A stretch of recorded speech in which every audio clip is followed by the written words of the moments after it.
اعوذ باللہ من الشیطان الرجیم بسم اللہ الرحمن الرحیم السلام علیکم ورحمۃ اللہ وبرکاتہ۔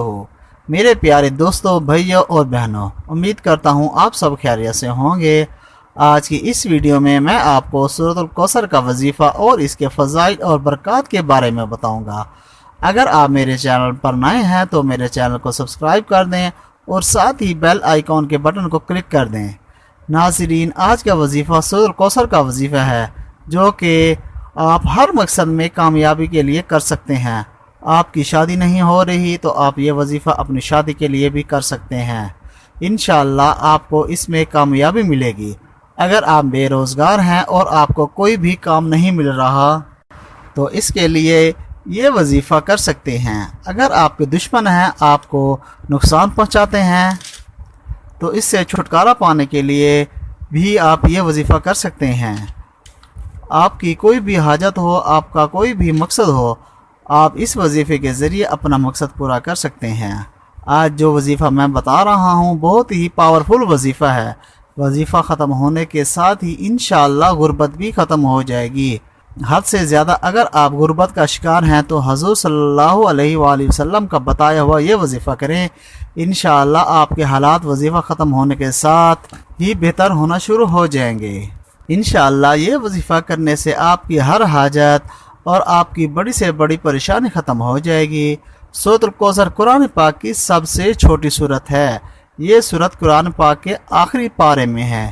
وظیفہ کرتے وقت پورا دھیان آپ کا وظیفے پر ہونا چاہیے۔